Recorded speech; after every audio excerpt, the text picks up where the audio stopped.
उसका मैं आपको बताया था लास्ट टाइम में कि आने वाले 10 तारीख को मैं आपको जो बताऊंगा, तो वो उसमें से आपको सब चीज़ें सामने आ जाएंगी। तो सर मैं बताना चाहूँगा आपको कि संदेश पारकर जी का 1,30,00,000 रुपए सारस्वत बैंक का कर्जा था। वो कर्जा किसने चुकाया? नीतेश राणे ने चुकाया कि और किसी ने चुकाया? ये उन्होंने मुझे आने वाले 15 तारीख तक मुझे बताना है। उनका फैमिली का कर्जा था 1,30,00,000 रुपए।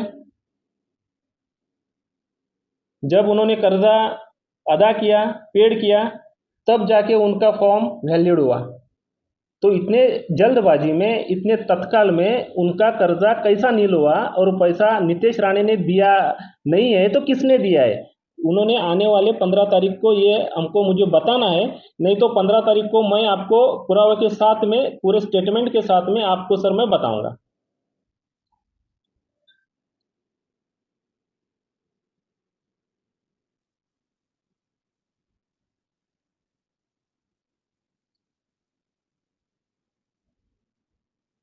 क्या है, किसी का नाम ऐसा बदनाम करना, इसने उसको खड़ा किया है, इसने उसको उसको खड़ा किया है, ये अच्छी बात नहीं है।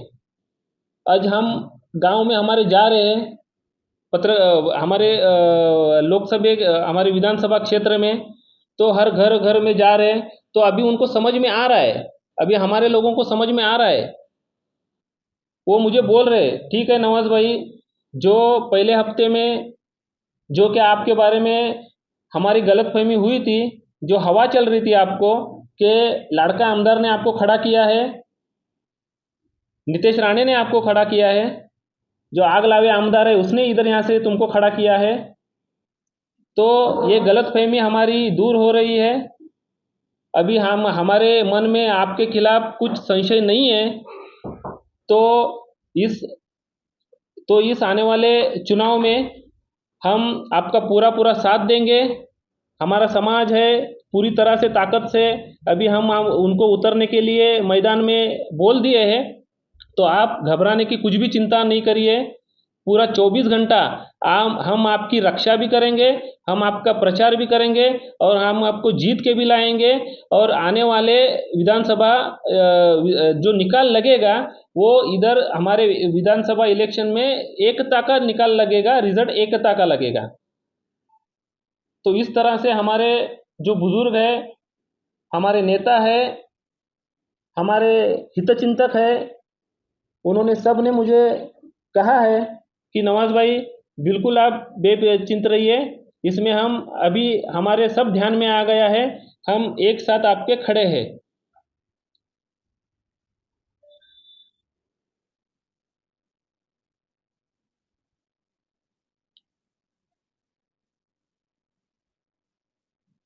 तो मैं आपको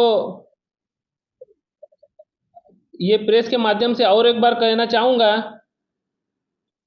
कि आने वाले 15 तारीख तक संदेश पारकर जी ने बताना है कि 1,30,00,000 रुपए लोन उन्होंने जो तत्काल में अदा किया, पेड किया, उनको नीतीश राणे ने दिया है, नहीं तो किसने दिया है? उन्होंने साफ करना है, पूरे विधानसभा क्षेत्र के लोगों के सामने आके उन्होंने बताना है। और जो हमारा संशय है, बार बार मैं आपको बताना चाह रहा हूँ, जो संशय है कि नीतीश राणे ने संदेश पारकर जी को खड़ा किया है, तो वो संशय किधर तो सच होने जा रहा है। इसलिए मैं सर पहले से आपको बता रहा हूँ, ये दोनों की मिली भगत है, दोनों लोगों के साथ खिलवाड़ कर रहे हैं। इसके लिए मैं बार बार मेरा स्लोगन बता रहा हूँ आपको कि संदेश पारकर को वोट करना, संदेश पारकर जी को वोट करना मतलब नीतीश राणे को वोट करना। कल अगर संदेश पारकर चुन के आते हैं, जीत के आते हैं, तो वो बीजेपी में जाने वाले हैं। कल अगर सरकार बनाने का वक्त आने वाला है तो चर्चा, मैं पहले ही आपको बता चुका हूं कि ऐसी चर्चा भी चल रही है कि बीजेपी के साथ में गठबंधन उनका होने जा रहा है और उनका सरकार बैठ रहा है। तो क्या आप इस तरह से, संदेश पारकर जी, आपको अधिकार है हमारे लोगों के साथ में, हमारे धर्म के साथ में और आपके लोगों के साथ में ऐसा गलत प्रचार करके चुन के आना? आप लड़िए, संविधान से सबको लड़ने का अधिकार है। आप क्लियर कट आपका विजन लेके चलिए। आप ऐसी गलत तरीके से गलत प्रचार प्रसार करके आप नहीं चुन के जा सकते। हम लड़ रहे हैं, मैं लड़ रहा हूं, मैं एकता के लिए लड़ रहा हूं, मैं देश के लिए लड़ रहा हूं।